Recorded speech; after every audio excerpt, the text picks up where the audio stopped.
예언을 하나 할까 봐 예언. 이번에는 간만에. 이거는 이제 공작의 사고방식으로 사안을 바라봐야 보이는 뉴스인데, 최근에 이제 미투 운동하고, 그 다음에 권력 혹은 위기에 의한 성범죄, 이런 뉴스들이 엄청나게 많잖아요. 이걸 보면, 미투 운동을 지지해야 되겠다. 그리고, 이런 범죄를 엄단해야 되겠다. 이게 일반적인, 정상적인 사고방식입니다. 그런데, 공작의 사고방식을 읽어보면 어떻게 보이냐. 우리 오랫동안 공작의 사고방식으로 사안을 보면 어떻게 보이냐에 훈련된 사람들이거든. 어떻게 보이냐. 첫째, 섹스. 좋은 소재. 주목도 높아. 둘째, 진보적 가치 있어. 오케이. 그러면 피해자들을 좀 준비시켜서 진보 매체를 통해서 등장시켜야 되겠다. 그리고 문재인 정부의 진보적 지지자를 분열시킬 기회다. 이렇게 사고가 돌아가는 겁니다. 지금 나와 있는 뉴스는 그렇다는 얘기가 아니에요. 예언합니다. 예언. 누군가들이 나타날 것이고, 그 타겟은 어디냐? 결국은 문재인 정부 청와대 진보적인 지지층, 최근에 저는 이제 흐름을 보거든요, 항상. 댓글 공작의 흐름을 보면 다음에 뭘 할지가 보여요. 걔들이 밑밥을 까기 시작하기 때문에. 그 흐름이 그리로 가고 있다. 준비하고 있다. 우리하고 사고방식이 달라요, 완전히. 공작의 세계에서는. 사안을 완전히 다르게 봅니다. 여기서 자기들이 뽑아서 어떻게 치명타를 가할 수 있나의 관점으로만 봐요. 거기 윤리나 도덕이 다 없어. 그 관점으로 보면 올림픽 끝나면 틀림없이 그 방향으로 가는. 주말에 굉장히 예민하고 어렵고 힘든 문제가 논란이 돼서 고민을 많이 해봤는데, 바로 이제 김어준 총수의 다스베이다에서의 발언 논란 이런 게 있는데, 김어준 스타일로 보면 할 수 있는 이야기 했고요. 근데 거기 이제 현역 국회의원이 그 부분을 디스하면서 촉발이 돼서 이게 조선일보나 이런 조중동 보수 언론에, 심지어는 자유한국당 여성 국회의원들에게까지 이렇게 논란거리를 주고 있는데, 김어준 총수의 이야기의 요지는 그런 거 아니에요. 이 미투 운동이 나중에는 진보 진영을 공격하는 소지로 쓰일 수도 있다. 지금 그런 낌새가 보이고 있다. 네. 뭐 이런 취지였죠. 실제로 보니까 성추행 등으로 이름이 드러난 분들 연관 검색어에는 전부 다 문재인 대통령을 연관 검색어로 만드는 작업들을 해놨더라고요. 너무 체계적이어서 깜짝 놀랐습니다.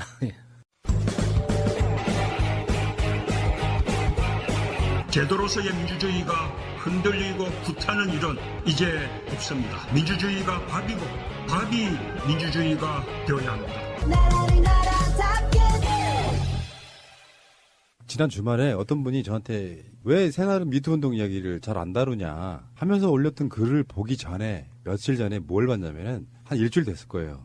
이제 그 이야기들이 계속 이제 일파만파 퍼지니까, 이은택이라든지. 내가 그 글을 봤단 말이에요. 진보 니들은 이은택 등을 못 가겠지? 일상적으로 연극이라든지 이렇게 하시는 분들을 다 진보라고 써잡아놓고 못 가겠지? 이걸 니들이 까면 니들이 진짜로 괜찮은 애들이야? 뭐 이런 식의 계속 까기를 바라는 이런 글을 보고, 저 사람들은 진영의 문제라고 생각하는구나 라고 생각이 들었는데, 제가 전 방송에도 이야기를 했습니다만, 저는 뉴스를 11개 채널 정도를 제목만 쭉 봐요. 계속해서 얘기가 나오고 있잖아요. 더군다나 활자 매체까지 포함을 하면, 인터넷 매체까지 포함을 하면 모든 뉴스의 양 중에 올림픽만큼이나 이런 것들이 쏟아져 나온단 말이에요. 거기에 우리가 숟가락 더 얹어본들 취재를 하는 것도 아니고, 그래서 더 중요한 게 뭔지, 올림픽에 잊혀질 수도 있는 이명박이라든지 등등의 이야기를 우리가 집중적으로 하는 게 낫겠다 해서 선택과 집중을 했던 측면이 있거든요. 오늘도 문재인 대통령도 미투 운동 지지한다 이런 이야기를 했는데, 저도 지지합니다. 미투 운동을 규정을 짓자면 일단 저는 남녀의 문제라기보다는 권력의 문제라고 일단 보고 싶어요. 권력을 가진 자가 권력을 이용해서 저항할 수 없는 피해자들을 계속 만들어 왔다는 측면, 그게 첫 번째고, 이건 진영의 문제는 아니에요. 그렇게 진영으로만 놓고 따지고 들어가면 꼰대 같고 보수스러운 쪽은 더 심할 거라고 생각이 들어요. 이건 진영의 문제가 아니야. 그리고 지금 거론되는 분들 중에 굳이 진영을 따지자면 보수 쪽에 계셨던 분도 꽤 있습니다. 근데 누구라고 지칭하지는 않겠습니다. 진영의 문제는 아닌데, 이게 마치 진보 진영의 사람들이 지금 문학에 특히 이런 데서 아주 깽판을 쳐놓고 있다라는 뉘앙스를 몰고 가려고 하는 사람들. 그중에 일부 한두 명은 문재인 대통령과 아는 사람도 있을 수 있겠죠. 요거를 연관 지어서 가는 건 좀 문제가 있고요. 그러니까 요거를 이제 그렇게 말하면 미투 운동이 움찔할 수도 있다. 라고 말하는 금태섭 의원의 이야기를 전혀 이해 못하는 바는 아닌데 이야기 핵심은 그게 아니라는 뜻이죠. 저는 금태섭 의원의 어떤 반박글을 보면서 다 맞다는 생각을 했어요. 그 금태섭 의원의 이야기들은 하나도 틀리지 않고 다 맞는데 그러면은 그 비판의 논지 자체가 비판의 타겟이 김어준이 될 것이 아니라 그러면 우리 국회의원들은 무엇을 해야 하는가가 결론이 됐으면 훨씬 좋았을 거라고 생각을 해요. 저는 미투 운동이라는 게 운동의 차원을 넘어서 이 제도를 고치는 차원까지 확산되지 않으면은 이게 의식의 전환만 가지고는 절대로 이렇게 달라질 수 없다고 생각해요. 그러니까 제가 제 친한 동생에 대해서 어떤 성추행 사건을 해결을 해 나가는 과정에서 가해자에 대해서 이루어지는 법적 처벌이라는 게 얼마나 우스운지에 대해서 저도 정말 크게 분노를 했었거든요. 형사 차원에서 성추행이 인정이 돼서 그게 뭐 징역 몇 개월에 집행유예 몇 년 선고를 받고 그걸 바탕으로 민사소송으로 정신적 피해에 대해서 뭐 1,000만 원인가 2,000만 원 배상 판결을 받았어요.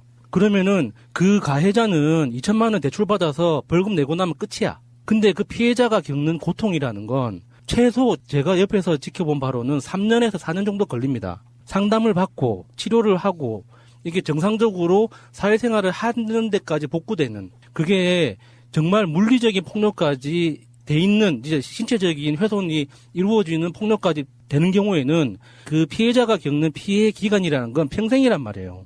근데 가해자한테 내려지는 처벌이라는 건 너무 가벼워. 그러니까 법적으로 형평성 피해자가 입는 피해에 대해서 단순히 눈에 보이는 어떤 육체적인 피해에 대해서만 인정하는 게 아니라 그 사람이 정신적으로 입었을 피해가 그 피해에 대한 보상뿐만 아니라 피해가 복구되는 데까지 들어가는 비용까지 다 징벌적으로 정말 사람에 대해서 물리적으로든 정신적으로든 폭력을 가하면 패가망신한다는 그런 법적 제도가 확립이 돼야지 그걸 바탕으로 해서 그렇게 하면 안 된다라고 주장할 수 있는데 지금 피해자들이 주장을 하더라도 그냥 손가락질하고 끝나는 거예요, 지금은.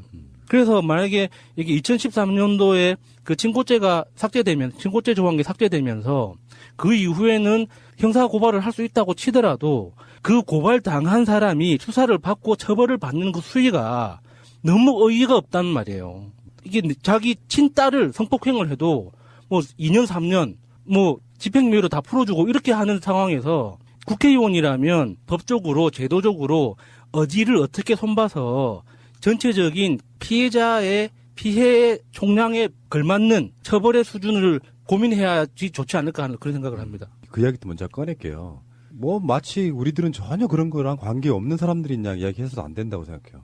이 미투 운동을 통해 가지고 지금까지 관행처럼 해왔던 작은 것들이라도 사실은 인권적 관점에서 바라볼 수 있는 시각이 생겨야 돼요. 사회가. 간단한 예를 들면은 방송으로도 그런 내용들을 가끔씩 나갈 때가 있었던 걸로 보여요. 야한 농담을 여성 패널이 앞에 있는 데서 하는 것도 좀 그렇고 그런 것들이 다 거기에 다 포함되는 것들이거든요. 문제는 이런 거 있잖아. 여자들도 야한 이야기 즐길 수 있죠. 사람에 따라서는. 그게 저 핵심은 그런 거라고 봅니다. 권력을 가진 자가 대표적인 애가 조민기예요. 학과장이면서 그런 표현이 나왔잖아요. 조민기는 그 공간에서는 왕이었다. 권력을 쥔 자가 그 권력을 이용해서 상대방들을 지속적이고 비인간적으로 성적인 탄압을 해온 거예요. 상대가 원하지 않는데. 그러니까 지금 미투 운동에 있어서 사회적 뭔가를 바꿔야 된다는 건 뭐냐면 내가 야한 농담을 함에 있어서도 상대방이 불쾌해하는지 안 하는지는 몰라요. 근데 애써 사람들은 너도 즐겼잖아 라고 말하는 그 문화를 바꿔야 된다는 거예요. 무조건 상대가 불쾌할 만한 요소가 있는 부분은 다 삭제를 해야 된다는 거예요. 앞으로. 방송을 우리가 그런 이야기들을 초창기 때는 약간 성적 농담들이 꽤 많이 있었을 걸로 보는데 그런 부분들 불쾌하셨다 그러면 제가 사과를 드리고요. 그리고 패널들이나 이런 사람들이 나쁜 악의성을 갖고 있는 차원이 아니라 보통의 남자, 보통의 장사미사로서 사람들은 일상적으로 그런 식의 성적 농담 같은 거를 좀 해왔다는 측면은 앞으로 바뀌어야 될 굉장히 중요한 요소 중에 하나라고 생각하는데 다시 원점으로 돌아가면 성폭력이냐 아니냐의 가장 기본은 상대가 어떻게 받아들이냐라고 그랬잖아요. 그러니까 나는 일상에서 통하는 정도로 그런 이야기를 해왔는데 뭐가 잘못이냐가 아니고 지금까지 그런 걸로 불쾌한 사람이 청취자분 중에 한 분이라도 있었다면 그 부분은 죄송하게 생각한다 이렇게 말씀드리고 싶은 거예요. 거기서부터 저는 출발을 해야 된다고 봅니다. 저는 제 개인적으로는 성폭력이나 성폭행이 아니라 그냥 폭력의 기준을, 폭력의 정의를 동의하지 않은 모든 행동이라고 저는 생각하거든요. 그게 말이 됐든 진짜 육체적으로 움직이는 행위가 됐든 상대방의 동의를 얻지 않은 모든 행위는 폭력의 성격을 가지고 있다고 봐요. 근데 권력을 가진 남자는 특히 이윤택이 인터뷰에서 말했던 것처럼 자기는 동의하에 했다라고 본인은 착각할 수가 있는 거예요. 그러니까 상대방이 거절하지 않았다고 그걸 동의로 등치시키는 건 위험하죠. 근데 지금까지 나온 여러 가지 증언들 중에서 하나같이 이렇게 결말이 나거든요. 나는 너무 무서웠지만 여기서 멈추게 하고 어쨌든 그 공간을 빠져나왔다. 간혹 이제 성폭행을 당했다라고 또 증언이 나오지만 대부분은 빠져나왔다고 하거든요. 근데 정말 피해자들은 그 자리에서 빠져나오지 못한 사람들일 거고 그 수는 지금 나온 증언들보다 훨씬 많을 거예요. 그 지점에 대해서 우리가 남성분들이 꼭 아셔야 되는 게 있는데 이 경직성 패닉이라는 게 있어요. 그러니까 내가 어떤 여성에게 이런저런 행동을 하는데 그게 여성이 가만히 있으니까 난 동의한 줄 알았다. 그래서 그 여자가 동의한 줄 알고 나는 계속 했다. 나중에 여자는 왜 가만히 있었느냐 하면 그 대부분이 경직성 패닉이라는 증상인데 이게 너무 긴장을 하거나 너무 두려움에 떨면 머리에서 아무 생각도 못하고 몸이 굳어져 버리는 거예요. 그래서 상대방의 이끄는 대로 수동적으로 따라갈 수밖에 없거든요. 근데 대부분 많은 상황에서 그것을 남자들이 동의라고 생각하는 거죠. 그래서 나중에 돼서 이제 억울하다라고 이제 남자들이 강변을 하는 거예요. 근데 지금 우리나라 그 법적인 환경에서는 법원에서 남자들의 그 억울함을 대부분 받아주고 있어요. 근데 그 정신병리나 심리학적으로는 경직성 패닉이라는 그 증상이 굉장히 너무 당연한 거거든요. 근데 아직까지 법에 반영이 안 되다 보니까 많은 여성들이 피해를 입고도 그에 합당한 어떤 보상이나 가해자에 대한 처벌을 못 하고 있는 거죠. 아니 사실 김어준이 걱정을 하는 것은 여론 조작이에요. 네. 미투 운동을 빙자한 여론 조작인데 그거에 대해서 사실 이 기회에 그냥 물갈이 되고 경각심을 일으켜주고 교육과 훈육이 돼서 바뀐다면 그게 가장 이 미투 운동에서 봐야 할 성과라고 볼 수 있겠지만 그 6.25 전후에 미국 사령부들이 들어왔을 때 이 사람들이 했던 한국 사람들에 대한 이야기가 생각이 나는데 이 한국 사람들은 모이기만 하면 정치 얘기만 한다고 하거든요. 그때 당시에. 정말 먹고 살기 힘들어도 그런 이야기를 했다. 근데 그게 저는 지금까지 이어온다고 생각을 해요. 어떤 이슈가 나오든지 그거를 진영에 엮어서 지금처럼 SNS가 발달하니까 이거를 여론 조작까지 가는 것. 금태섭 의원의 말이 푸나님 말씀하신 대로 이해가 안 가는 것도 아니고 사실 양쪽 다 말이 맞는 말을 하고 있는 거기 때문에 둘 중에 누구를 싸잡아서 뭐 공격을 해야 된다. 이것도 맞지 않다고 생각을 하고요. 이 여기에서 나오는 선의의 피해자가 없어야 된다는 거에 저는 동의를 하는데 예를 들어서 최근에 곽도원 사태 같은 경우에는 이게 진실인지 어쩐지 아직까지 그러니까 본인의 말은 아니라고 하지만 그 글이 그러니까 몇 시간 새벽에 올라왔다가 지워졌다는 거 아니에요. 이런 식으로 누군가를 타겟팅해서 피해자를 만든다면 이건 역시 미투 운동의 발목을 잡을 거라고 생각을 하거든요. 그러면 누가 그런 글을 올리고 누가 그런 여론 조작을 하느냐 이게 문제라는 거죠. 곽도원 사태를 얘기를 하셨는데 이 곽도원 사태에 대해서는 그 글이 올라온 게 허위일 가능성이 가장 높다라고 이야기를 하고 있어요. 조작의 확률이 높다. 왜냐하면 곽도원 측에서는 그 사람이 얘기했던 그 시간과 그 장소에 맞지 않고 곽도원은 이미 연극계를 떠나서 영화에만 매진하던 시절이고 그랬다라고 공식적으로 나왔거든요. 그래서 좀 이상하다. 그리고 청와대 청원에 또 이상한 게 올라왔죠. 김어준까지 올라온 거예요. 예, 김어준이 그 방송을 하고 나서 성추행 성폭행 당했습니다라고 청원을 올렸어요. 예, 그래서 이렇게 올렸는데 이거를 보면 구체적이지도 않고 좀 이상해요. 그러면서 그 방송이 나오자마자 이런 글들이 올라온다는 것은 정말 김어준이 우려했던 그런 현상들이 실제로 벌어질 수도 있다라는 우려를 충분히 보여줄 수 있다고 봐요. 방송의 어떤 수준, 그러니까 커뮤니케이션 학 개념에서 말하면 지상파 방송의 수준은 중학교 2학년 정도의 학력이면 이해할 수 있게끔 만들어야 돼요. 일반 신문은 예전에는 고등학교 2학년 정도 수준. 그래서 왜 방송에 보면 시청 불가가 하는 나이가 쓰여지잖아요. 15세면 중2 이렇게 정해져 있는 거예요, 그게. 마찬가지예요. 우리 방송을 듣고 두 가지 반응이 있어요. 뭐 그 정도는 얘기할 수 있는 거 아니야? 어떤 분은 불쾌했다고 이야기를 합니다. 불쾌했다고 이야기를 하면 그게 답글이 달려요. 그것도 못하면 세상 어떻게 사니? 틀린 말은 아닌데 세상의 평균은 방송의 평균처럼 불쾌한 사람이 한 명이라도 있다면 그건 잘못된 거죠. 근데 그거를 100% 빗나가 그러니까 100% 만족시키고 나간다는 건 좀 불가능하지만 우리 같은 방송하는 사람들도 일단 불쾌한 사람들이 최대한 없는 형태로 그런 방송을 내야 되는 것처럼 우리 일상생활에서도 다른 건 모르겠어요. 근데 저는 주말 내내 그런 생각 해봤거든요. 폭력이냐 아니냐가 가장 기분 나빠할 수 있는 건 한껏 인격을 가진 어떤 주체인 여자건 남자건 상관없이 그 사람을 성적 대상화하는 거예요. 내가 저 사람하고 저 사람이 나한테 그런 이야기 해주길 바라는 좋아하는 사람 사이에 생기는 건 성추행이 아니잖아요. 근데 아무 관계도 아닌데 권력을 이용해서 성적 대상화하면서 그런 것들이 아무렇지도 않게 인권적 개념도 없이 악용되고 권력을 가진 자이기 때문에 거기에 대해서 항변 한마디 못하고 그 오래된 적폐가 계속 꾸준히 간다는 거거든요. 그래서 어느 쪽이든 간에 지금까지 우리가 막 쉽게 해왔던 농담들도 이제는 함부로 하지 말자. 누군가는 기분 나빠하고 모멸감 느끼고 모욕감을 느낀다. 이 관점으로 바라보는 게 중요하다고 생각을 해요. 그 정도도 못 받아들이면 어떡하냐라고 말하면 역사는 발전할 수가 없는 것이죠. 알겠습니다. 여기까지 하겠습니다. 재밌는 제목. 김어준 미투 진보적 문정부 지지자 분열 공작. 이렇게 뽑았어요. 조선일보 아주 신났어요. 예. 그래서, 자채민이를 스스로 인터뷰하는 것으로. 이런, 제목은 제가 마치 미투 운동의 공작이다. 이렇게 말한 것처럼 모략하는 그런 뉘앙스로 보도하는 매체에 있어요. 의도적으로. 진보는 성폭력을 눈 감아줘야 된단 말인가. 이렇게 연결되기도 하고. 제가 그렇게 말했을 리가 있습니까? 예. 조선일보가 대표적인데. 신났어요. 예. 원래 모략을 아주 신나게 하는 매체이기 때문에 신났겠죠. 네이버도 원래 제 이름이 들어가는 기사는 좋은 기사들은 모여 없습니다. 검찰 출두 이런 거나 뜨지. 네이버도 신났고, 예. 검색어도 이렇게 아침부터 네이버가 올려주는 경우는 처음 봤네요. 예. 근데 신나할 게 없어요. 예. 이건 제가 원했던 상황이고, 생각보다 빨리 왔지만 아주 뜻대로 해서 고맙습니다. 이 사실관계를 이제 잠깐 정리하면, 저는 미투를 공작에 이용하려고 하는 자들이 있다.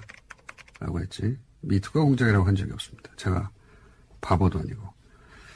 그러면 이제 금태섭 의원이 문제 제기를 했어요. 금태섭 의원의 주장의 요지는 그런 제 말이 미투 운동을 약화시킬 수 있다.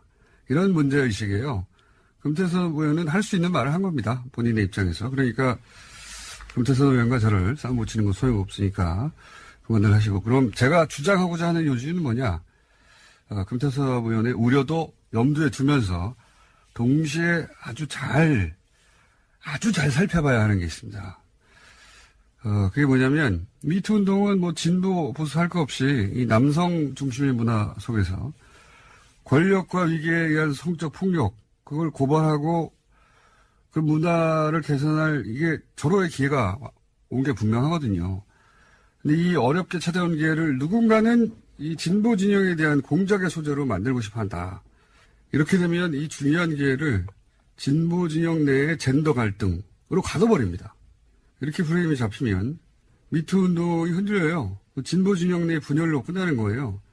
그러니까 여성들은 이 미투 운동을 진보 진영에 대한 공격 소재로만 그렇게 연결해서 그렇게만 이용하려는 의도와 시도를 볼 때마다, 그리고 볼 때마다 이미 보수 정당에서는 청와대가 사과하라고 성명도 내고 댓글부터도 열심히 그렇게 하고 있어요. 그런 기사도 이미 있습니다. 많이. 이럴 때는 이제 진보적인 여성 지지자들은 당황해요. 당황할 필요가 없습니다. 그런 게 바로 미투를 공작적으로 이용하는 거예요. 피해 사실을 폭로한 피해자들의 용기에 경의를 표하며 미투 운동을 적극 지지합니다.